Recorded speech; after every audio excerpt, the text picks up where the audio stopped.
ঘড়ির কাঁটা মধ্যরাতের দিকে এগিয়ে যাচ্ছে। আকাশ জুড়ে জমে থাকা ধূসর মেঘ ফেটে ধরণীর বুকে ভারী বর্ষণ নেমেছে। একটানা বৃষ্টির ঝমঝম শব্দে চারপাশ ভিজে যাচ্ছে। রাস্তা ডুবে যাচ্ছে আলো ছায়ার পানিতে। রোশলালের ব্ল্যাক মার্সিডিজ ঝড়ের গতিতে ছুটে চলেছে চট্টগ্রামের উদ্দেশ্যে। রাজশাহীর মিটিংটা নির্ধারিত সময়েই শেষ হয়েছে। প্রয়োজনীয় সব আলোচনা, চুক্তি সবকিছু ঠিকঠাকভাবে সম্পন্ন হয়েছে। এখন কেবল ঘরে ফেরার পালা। মধু সিটে হেলান দিয়ে জানালার বাইরে তাকিয়ে আছে। কাঁচ তোলা থাকার কারণে বৃষ্টির ফোঁটায় ঢাকা শহরের ম্লান আলো ছাড়া তেমন কিছুই দেখা যাচ্ছে না। স্ট্রিট লাইটের আলো কাছে পড়ে সবকিছু ঝাপসা হয়ে যাচ্ছে। গাড়ি কিছু দূর এগোতেই একটা ভারী শব্দে কেঁপে উঠল মার্সিডিজ। সঙ্গে সঙ্গে গাড়ি থেমে গেল রাস্তায়। ইঞ্জিনের শব্দ মিলিয়ে গেল। চারপাশে শুধুই বৃষ্টির প্রবল আওয়াজ। মধু চমকে উঠে সোজা হয়ে বসল। ও উৎকণ্ঠা নিয়ে শুধালো, কি হয়েছে? ড্রাইভার তার গাড়ি থেকে নেমে পরিস্থিতি দেখল। বৃষ্টিতে ভিজতে ভিজতে সে পুনরায় ফিরে এসে বলল, স্যার, টায়ার পাংচার হয়ে গেছে। মধুর কপাল কুঁচকে গেল। ও বাইরে তাকিয়ে দেখে অঝরে বৃষ্টি হচ্ছে। চারপাশে জনমানব নেই বললেই চলে। এখন আমরা বাড়ি ফিরবো কিভাবে? বাইরে তো প্রচণ্ড বৃষ্টি। রোশলাল শান্ত গলায় নির্দেশ দিল, টায়ার চেঞ্জ করো। ড্রাইভার কিছুটা ইতস্তত করে ভয়ে ভয়ে বলল, স্যার, এক্সট্রা টায়ার নেই গাড়িতে। মুহূর্তেই রোশলালের মুখের ভাব পাল্টে গেল। চোখে মুখে বিরক্তির ছায়া নেমে এলো। রাগ কন্ট্রোল করতে না পেরে ড্রাইভারকে কয়েকটা কড়া কথা শুনিয়ে দিল। কিছুক্ষণ নীরবে ভাবলো, এখন কি করা যায়? এই বৃষ্টির মধ্যে এই ফাঁকা রাস্তায় সারা রাত গাড়িতে বসে থাকা কোনোভাবেই সম্ভব নয়। ও জিজ্ঞেস করলো, চট্টগ্রাম পৌঁছতে এখনো কত সময় লাগবে? ড্রাইভারের স্পষ্ট জবাব, কমপক্ষে 4 ঘন্টা স্যার। রোশলাল নিম্নষ্ট কামড়ে ধরে কিয়ৎক্ষণ পর শুধালো, তুমি গাড়িটা ঠিক করে চট্টগ্রাম নিয়ে যাওয়ার ব্যবস্থা করো। ড্রাইভার মাথা নেড়ে সাই জানালো। রোশলাল গাড়ির ড্যাশবোর্ড থেকে ছাতাটা বের করে গাড়ির দরজা খুলে বাইরে নেমে দাঁড়ালো। বাহিরে অঝোর ধারায় বৃষ্টি পড়ছে। রোশলাল মধুর দিকে তাকিয়ে শুধালো, আমার সাথে এসো। মধু অবাক হয়ে জানতে চাইলো, এমন বৃষ্টির মধ্যে কোথায় যাব? ভয় পাওয়ার কিছু নেই, তুমি আমাকে বিশ্বাস করতে পারো। মধুর ভেতরের দোলাচলটা মুহূর্তেই থেমে গেল। ও কিছুক্ষণ থমকে বসে থেকে গাড়ি থেকে নেমে দাঁড়ালো। সঙ্গে সঙ্গেই রোশলাল ছাতাটা ওর মাথার ওপর ধরল। ঝমঝমিয়ে নামা বৃষ্টির ফোঁটাগুলো ছাতায় পড়ে টুপটাপ শব্দ তুলছে। মধু পাশ ফিরে রোশলালের দিকে তাকালো।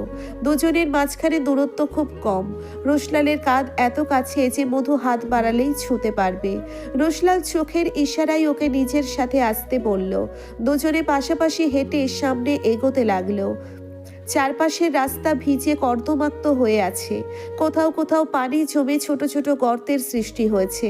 রোশলাল পকেট থেকে ফোনটা বের করে ফ্ল্যাশলাইট অন করলো। সাদা আলোয় রাস্তার ভেজা কাদামাটি চকচক করছে। দূর দূরান্ত পর্যন্ত কোথাও কোনো মানুষের চিহ্ন অবধি নেই। চারপাশে শুধু বৃষ্টি, অন্ধকার আর শীষ কাটানো ঠান্ডা বৈরী হাওয়া। আরও কিছু দূর এগোতেই মধু বিরক্তির স্বরে শুধালো, আর কতক্ষণ এভাবে বৃষ্টির মধ্যে হাঁটবো? আশেপাশে থাকার মতো কোনো জায়গা তো দূরের কথা, কোনো মানুষের চিহ্ন অবধি দেখা যাচ্ছে না। রোশলাল হাঁটা থামালো না। কণ্ঠস্বর শান্ত রেখে জবাব দিল, হতাশ হইও না, আর একটু সামনে যেয়ে দেখি পেয়ে যাব নিশ্চয়ই। এদিকে হাওয়ার ঝাপটা প্রতিনিয়ত আরো জোরালো হচ্ছে। বৃষ্টির সঙ্গে ঠান্ডা বাতাস বুলেটের মতো কেটে কেটে হাড় পর্যন্ত ঢুকে যাচ্ছে। মধু নিজের হাত দুটো বুকের কাছে জড়ো করলো, তবুও শরীরের কম্পন থামছে না। ঠোঁট দুটো নীলচে হয়ে উঠছে। হাঁটতেও কষ্ট হচ্ছে এখন। মধুর ফ্যাকাশে মুখ আর কম্পিত শরীরের দিকে তাকিয়ে রোশলাল ঠোঁট কামড়ে কিছু একটা ভাবলো। কিয়ৎক্ষণ পর ও ছাতাটা মধুর দিকে বাড়িয়ে দিয়ে শুধালো, ছাতাটা ধরো। মধু চুপচাপ ছাতাটা হাতে নিল। রোশলাল সঙ্গে সঙ্গে নিজের গায়ের ট্রেন্স কোটটা ফুলে ফেলল। মুহূর্তেই এক ঝলক ঠান্ডা বাতাস এসে লাগলো ওর সুঠাম প্রশস্ত শরীরে। রোশলাল কোটটা মধুর দিকে বাড়িয়ে দিয়ে ফের শুধালো, এটা গায়ে চড়িয়ে নাও, ঠান্ডা কম লাগবে। মধু বিস্ময় নিয়ে রোশলালের পানে কয়েক মুহূর্ত তাকিয়ে থেকে বলল, না না, এর দরকার নেই, আমি এমনিই ঠিক আছি। অসুস্থ হয়ে পড়লে পরিস্থিতি আরো খারাপের দিকে যাবে, তখন সামাল দেওয়া কঠিন হয়ে পড়বে। এটা তর্ক করার সময় নয়। মধু কিছু বলতে গিয়েও থেমে গেল। রোশলাল ঠিকই বলছে, এখন অসুস্থ হয়ে পড়লে আসলেই বড় ঝামেলায় পড়তে হবে। মধু দ্বিধাগ্রস্ত হাতে কোটটা রোশলালের হাত থেকে নিয়ে নিল। রোশলাল আবার ছাতাটা নিজের হাতে তুলে নিল। মধু কোটটা গায়ে জড়িয়ে নিতেই এক ধরনের উষ্ণতা ছড়িয়ে পড়ল ওর শরীর জুড়ে। কোটের ভেতর লেগে থাকা রোশলালের শরীরের উষ্ণ ভাব ও ঠান্ডা কাঁপুনিটা খানিকটা কমিয়ে দিল। মধু অনিচ্ছা সত্ত্বেও একটা স্বস্তির নিঃশ্বাস ফেলল। দুজনে আবার হাঁটতে শুরু করলো। আরো কিছু দূর এগিয়ে যেতেই অন্ধকারের ভেতর এক বালক ম্লান আলো চোখে পড়ল। এক ঝলক ম্লান আলো চোখে পড়ল। কথা না বাড়িয়ে দুজনেই সেই আলোর দিকেই পা বাড়ালো। কিছুক্ষণ নীরবে হাঁটার পর দুজনেই একটা ছোট্ট চায়ের টঙের সামনে এসে থেমে গেল। অন্ধকার আর বৃষ্টির পর্দার ভেতর দিয়ে ছোট একটা হলদেটে আলো ঝলমল করছে। অন্ধকারের বুক ছিঁড়ে যে ম্লান আলোটা এতক্ষণ টানছিল, সেটার উৎসই হচ্ছে এই চায়ের টং। টিনের চাল, বাঁশের খুঁটি দিয়ে বানানো টঙের ছাউনির সামনে ঝুলছে হলদেটে একটা বাল্ব। টঙের ভেতরে থাকা একজন বয়সী লোক দোকান বন্ধ করার প্রস্তুতি নিচ্ছে। লোকটার মাথার চুলগুলো প্রায় পাকা, কাঁধের ওপর একটা গামছা ঝুলছে। রোশলাল আর মধুকে দেখে লোকটা খানিকটা অবাক হলো। বৃষ্টির শব্দের মাঝেও সে সপ্রতিভ কণ্ঠে জানতে চাইল, তোমরা কারা বাবা? এত রাইতেই বৃষ্টির মধ্যে এইখানে কি করতাছো? রোশলাল ভদ্রভাবে জবাব দিল, চাচা, আমাদের গাড়িটা হঠাৎ করে খারাপ হয়ে গেছে। আশেপাশে কোনো জায়গায় আশ্রয় পাওয়া যায় কিনা খুঁজছিলাম। এখানে কোনো হোটেল পাওয়া যাবে কিনা জানতে চাচ্ছিলাম। বৃদ্ধা লোকটা মাথা নাড়ল। হোটেল? না বাবা, এইখানে হোটেল কই পাবা? হোটেল পাইতে হইলে আরো 3-4 কিলোমিটার সামনে যাইতে হইব। এই বৃষ্টির মধ্যে তোমরা এত দূর যাইবা কেমনে? আশেপাশে গাড়িও তো দেখা যাইতেছে না ঠিকঠাক। মধু ঠান্ডায় কাঁপতে কাঁপতে গায়ে জড়ানো কোটটা শক্ত করে জড়িয়ে ধরলো। ঠান্ডায় আর দাঁড়িয়ে থাকা যাচ্ছে না। তার উপর যেটুকু আশা ছিল সেটাও নিভে যেতে বসেছে। লোকটা একটু ভেবে নিয়ে আবার বলল, তাই একটা কথা আছে, যদি চাও আজ রাতটা আমার বাড়িতে থাকতে পারো। এই সামনে একটু হেঁটে গেলেই আমার বাড়ি। আমি আর আমার বউ ছাড়া কেউই থায় না ঘরে। একটা পোলা আছে, সে বউ নিয়ে শহরে থাহে। রোশলাল এক মুহূর্ত দেরি করলো না, ও সঙ্গে সঙ্গে রাজি হয়ে গেল। রাজি না হয়েও কোনো উপায় ছিল না। এই বৃষ্টিতে ফাঁকা রাস্তায় মধুকে নিয়ে আর ঝুঁকি নেওয়া সম্ভব না। তার উপর মেয়েটা ঠান্ডায় কষ্ট পাচ্ছে। জি চাচা, আমরা রাজি। আমাদের অনেক বড় উপকার হবে। তাই তোমরা একটু খাড়াও, আমি দোকানটা বন্ধ কইরা নিই। রোশলাল আর মধু টঙের একপাশে দাঁড়িয়ে রইল। ছাতা মাথায় রেখেও প্রবল বৃষ্টির কারণে ওদের জামাকাপড় অর্ধেক ভিজে গেছে। মধুর কম্পিত শরীরের দিকে তাকিয়ে রোশলাল ছাতাটা মধুর দিকে আরো ঝুঁকিয়ে ধরল। কিছুক্ষণ পর বৃদ্ধ লোকটা দোকানের তালা লাগিয়ে নিজের ছাতা খুলল। চলো বাবা, আমার পিছে পিছে আসো। তিনজনেই হাঁটতে শুরু করলো কর্দমাক্ত রাস্তা ধরে। হাঁটার এক পর্যায়ে লোকটা হাসি মুখে বলল, তাই তোমরা কি জামাই বউ লাগো নাকি? মধু চমকে উঠল। ও কিছু বলার পূর্বেই রোশলাল নির্ভর কণ্ঠে শুধালো, হ্যাঁ চাচা, আমরা স্বামী স্ত্রী। মধু থমকে গেল। বিস্ময়ে চোখ বড় বড় হয়ে গেল। মধু কিছু বলতে যাবে তখনই রোশলাল ওর হাতটা আলতো করে চেপে ধরল। মধু থমকানো চোখে রোশলালের দিকে তাকাতেই রোশলাল চোখের এক ঝলক ইশারায় ওকে আশ্বস্ত করলো। মধু ব্যাপারটা বুঝে গেল। এই পরিস্থিতিতে বেশি কথা বলার কোনো মানে নেই। ও চোখ নামিয়ে আস্তে করে রোশলালের থেকে নিজের হাতটা ছাড়িয়ে নিয়ে নীরবে হাঁটতে লাগলো। মধু হাতটা ছাড়িয়ে নেওয়া মাত্রই রোশলালের মধ্যে অপ্রত্যাশিত নিঃশব্দ একটা খারাপ লাগা কাজ করলো। ও কিছু বলল না, কিছু বলার সুযোগও নেই। ও শুধু এক পলক মধুর দিকে তাকিয়ে ফের সামনের রাস্তায় নজর দিল। পরিস্থিতি যদি অনুকূলে থাকতো তাহলে মেয়েটা আজ হাত ছাড়িয়ে নেওয়ার পরিবর্তে ওকে জড়িয়ে ধরেই হাঁটতো। ভাবনাটুকু মাথায় আসতেই রোশলালের কণ্ঠনালী চিরে একটা দীর্ঘশ্বাস বেরিয়ে এলো। কাদামাখা রাস্তায় পা ফেলতে ফেলতে কিছুক্ষণ পর অন্ধকারের ভেতর একটা ছোট ঘরের অবয়ব ওদের চোখে পড়ল। কাঠের তৈরি ঘরটা একেবারে সাদামাটা। টিনের চাল, দেওয়ালে পুরনো কাঠের তক্তা, দরজার পাশে জ্বলছে ম্লান একটি হারিকেন। বৃষ্টির ফোঁটা চালের উপর পড়ে টং টং শব্দ করছে। বৃদ্ধ লোকটা দরজার সামনে দাঁড়িয়ে হাতের ছাতাটা বন্ধ করলো। তারপর দরজায় কড়া নেড়ে উচ্চস্বরে বলল, কই গো কোহিনূর, ঘুমাই গেছো নাকি? দরজা খোলো। কিছুক্ষণের মধ্যেই ভেতর থেকে খুটখাট শব্দ শোনা গেল। তারপর নরম শব্দে দরজাটা খুলে গেল। একজন বয়স্ক মহিলা দরজার সামনে দাঁড়ানো, মাথায় সাদা আঁচল, মুখে সাদামাটা শান্ত অভিব্যক্তি। লোকটাকে দেখে সে সঙ্গে সঙ্গে বলল, এত রাইত লাগে দোকান বন্ধ করতে?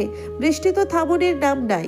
বৃদ্ধ লোকটা রুশলাল ও মধুকে দেখিয়ে বলল, এরা স্বামী স্ত্রী, গাড়িটা কি খারাপ হইয়া গেছে, আশ্রয়ের লাইগা আইছে। আমি ভাবতাছি আজ রাতটা এখানে থাকবার জায়গা দিই, কি কও তুমি? বয়স্ক মহিলাটি রুশলাল ও মধুর দিকে তাকালো। মধুর আধভেজা কাপা শরীর দিকে নরম সুরে শুধালো, আহারে, এই বৃষ্টির মধ্যে তোমরা তো একেবারে ঠান্ডায় চুপসাইয়া গেছো। আইও, ভিতরে আইও। মধু আর রুশলাল ভেতরে পা রাখতেই উষ্ণ একটা অনুভূতি চারপাশ ঘিরে ধরল। ঘরের ভেতরটা ছোট হলেও পরিপাটি। এক পাশে কাঠের খাট, অন্য পাশে পুরানো সোফা, মাঝখানে টেবিলের উপর জ্বলছে তেল চিটচিটে একটা কুপি বাতি। মহিলাটি মধুর দিকে তাকিয়ে বলল, তুমি আমার লগে চলো মা, ভিজা কাপড় পাল্টানো লাগবো, নয়তো অসুস্থ হইয়া পড়বা। এই বলে সে মধুকে নিয়ে পাশের ঘরে চলে গেল। বৃদ্ধ লোকটা এগিয়ে যেয়ে ঘরের এক কোণে রাখা পুরনো কাঠের আলমারি থেকে একটা লুঙ্গি আর গেঞ্জি বের করে রুশলালের হাতে দিয়ে বলল, এই নাও বাবজান, পরনের ভিজা জামা কাপড়গুলো পাল্টাইয়া এইগুলো পইরা নাও। রুশলাল হতবুদ্ধির মতো লুঙ্গিটার দিকে তাকিয়ে রইল। সে জীবনে কোনোদিন এই পোশাক পরেনি, আর কিভাবে পড়তে হয় সেটাও সে জানে না। লোকটা ওর মুখাবয়ব দেখে মুচকি হাসে। কি হইল বাবজান, লুঙ্গি পড়তে জানো না নাকি? রুশলাল অপ্রস্তুত হয়ে পড়ে। ও ইতস্ততভাবে মাথা নাড়ে। লোকটা হেসে বলে, বুঝলাম, তোমরা শহরের পোলাপানটা সারাক্ষণ জিন্স শার্ট পইরা ঘুইরা বেড়াও, লুঙ্গিও চিনো না, কোনো সমস্যা নাই, আমি তোমারে শেখাই দিতেছি কেমনে পড়তে হয়। লোকটা সময় নিয়ে ধাপে ধাপে সবটা দেখিয়ে দিতে থাকে। রুশলাল মনোযোগ দিয়ে সব খুঁটিনাটি দেখলো, তারপর স্মিত হেসে বলল, ঠিক আছে চাচা, আমি বুঝতে পেরেছি, আমার কাছে দেন, আমি পড়ে নেব। লোকটা কাপড়গুলো এগিয়ে দিলে রুশলাল সেগুলো হাতে নিয়ে পাশের আর একটা ঘরের দিকে এগিয়ে গেল কাপড় পাল্টানোর জন্য। ঘর জুড়ে কেরোসিন ল্যাম্পের হলুদাভ আলো ছড়িয়ে আছে। টিনের চালের উপর ঝরে পড়া টুপটাপ বৃষ্টির শব্দ সঙ্গীতের সুরের মতো শব্দ তুলছে। বাতাসে ভেসে বেড়াচ্ছে ভেজা মাটির গন্ধ। চারপাশ রাতের গভীরতায় ডুবে আছে, কেবল বৃষ্টির সাথে দূর থেকে মাঝে মধ্যে ব্যাঙের ডাক শোনা যাচ্ছে। রুশলাল বৃদ্ধ লোকটার সাথে সোফায় বসে আছে। লোকটা সরল মুখে গল্প করে যাচ্ছে, আর রুশলাল মাঝে মধ্যে ওনার কথায় মাথা নেড়ে যাচ্ছে। কেরোসিন ল্যাম্পের ক্ষীণ আলো ঘরের ভেতরটা শান্ত উষ্ণতায় ডুবে আছে। খানিকক্ষণ পর মহিলাটি মধুকে নিয়ে পাশের ঘর থেকে বের হয়ে এসে হাসি মুখে বলল, তুমি এইখানে বসো মা, আমি তোমাকে লইকা খাউন বাড়তাছি। তোমাকে চেহারা দেখা মনে হয়েছে তোমরা সন্ধ্যা থেকে কিছুই মুখে দাও নাই। মধু মাথা নেড়ে আস্তে করে বলে, না চাচি, আমরা কিছু খাবো না এখন। রুশলাল মাথা তুলে মধুর কথায় সায় জানিয়ে বলে, হ্যাঁ চাচি, আমরা। বাকি কথাটা শেষ করতে পারল না রুশলাল। ওর চোখের দৃষ্টি আটকে রইল মধুর উপর। মধু পাহাড়ি মেয়েদের মতো করে কাপড় পেঁচিয়ে পড়েছে। ব্লাউজ নেই, কেবল কাপড়ের আঁচল বুকের উপর দিয়ে জড়িয়ে যেয়ে কোমর পর্যন্ত নেমে এসেছে। কোমর ছাড়ানো ভেজা চুলগুলো থেকে টুপটাপ করে পানি ঝরে পড়ছে। কেরোসিন ল্যাম্পের হলুদ আলোয় মেয়েটাকে তীব্র মোহনীয় আর আকর্ষণীয় লাগছে। রুশলাল স্থির চোখে তাকিয়ে রইল মধুর দিকে। এক মুহূর্তের জন্যও চোখ সরাতে পারল না। এদিকে মধু লজ্জায় অস্বস্তিতে আড়ষ্ট হয়ে দাঁড়িয়ে থাকলেও ওর গাল দুটো হালকা লালচে হয়ে আছে। ও নিচের দিকে তাকিয়ে থেকেও বেশ বুঝতে পারছে একজোড়া চোখের গভীরে দৃষ্টি ওর উপরে আবদ্ধ। মহিলাটি ঘরের কোণ থেকে একটা পানি এনে সেটা মাটিতে বিছিয়ে দিল। এইখানে বসো তোমরা, আমি খাওন নিয়ে আসতেছি। এই বলে উনি পাশের ঘরে চলে গেল। বৃদ্ধ লোকটা বসা থেকে উঠে দাঁড়িয়ে হাসি মুখে বলল, তোমরা খাইয়া শুইয়া পড়ো, আমি যাই, ভোরবেলা আবার উঠতে হইব। এই বলে লোকটা ডান পাশের ঘরটায় চলে গেল। রুশলাল এখনো মধুর দিকেই তাকিয়ে আছে। বউয়ের এমন আগুন ছোড়া রূপে ওর চোখে ঘোর লেগে গেছে। মেয়েটাকে একটু ছুতে দিতে না পারলে আজও মরেই যাবে নিশ্চিত। অজান্তেই ও নিজের শুষ্ক ঠোঁটজোড়া জিভ দ্বারা একবার ভিজিয়ে নিল। কয়েক মিনিট পর মহিলাটি ফিরে আসে হাতে দোয়া ওটা গরম খাবার নিয়ে। রুশলাল আস্তে ধীরে মধুর থেকে চোখ সরিয়ে নিয়ে শান্ত কণ্ঠে বলে, চাচি, আমরা খাবো না, আপনি দয়া করে কষ্ট করবেন না। মহিলাটি হাতের খাবার পাটির উপর নামিয়ে রেখে বলল, কি যে কও বাবা, মেহমানরে খালি মুখে রাখা পাপ, আল্লাহ নারাজ হইব। তোমরা আমাগো মেহমান, তাই খাইতেই হইব। মহিলাটি যত্ন নিয়ে একে একে খাবার সাজাতে শুরু করলো। ধোয়া ওঠা সাদা ভাত, গরম গরম ডিম ভাজা, পুঁইশাকের ডাল, ডাঁটা শাক আর সুগন্ধি চিংড়ির বড়া। গরম খাবারের ঘ্রাণে মুহূর্তেই চারপাশ সুখাসিত হয়ে উঠল। মহিলাটি হাসি মুখে বলল, তোমরা তাড়াতাড়ি খাইয়া নাও, নয়তো ঠান্ডা হইয়া যাইব। রোশলাল মধুর দিকে এক নজর তাকিয়ে পাটির একপাশে যেয়ে বসল। মধু ধীর পায়ে এগিয়ে এসে আড়ষ্ট ভঙ্গিতে রোশলালের থেকে খানিকটা দূরত্ব রেখে বসে পড়ল। মহিলাটি ওদের প্লেটে খাবার তুলে দিয়ে বলল, তোমরা খাওয়া শুরু করো, আমি পানি নিয়ে আসতেছি। এই বলে মহিলাটি আবারও পাশের ঘরে চলে গেল। মুহূর্তেই পুরো ঘর জুড়ে নিস্তব্ধতা নেমে এলো। রোশলালের অভিব্যক্তি স্বাভাবিক থাকলেও লজ্জায় মধুর দম বন্ধ হয়ে আসছে। ওর ভেতরটা হাঁসফাঁস করছে। এই মুহূর্তে ওর ইচ্ছে করছে মাটিতে মিশে যেতে। এমনভাবে রোশলালের সামনে থাকতে হবে ও কস্মিনকালেও ভাবেনি। ও অপ্রস্তুত হাতে শাড়িটা টেনে টুনে শরীরের উন্মুক্ত স্থানগুলো ঢাকার চেষ্টা করলো, তবে বিশেষ কোনো লাভ হলো না। লজ্জার হাত থেকে বাঁচতে ও চোখ বন্ধ করে ঠোঁট চেপে ধরে নিজেকে সামলে নিতে চাইল। রোশলাল মধুর লজ্জারাঙা মুখের দিকে তাকিয়ে নিঃশব্দে হাসল। এমন সময় মহিলাটি এক ঝোঁক পানি হাতে নিয়ে আবারও ফিরে আসলো।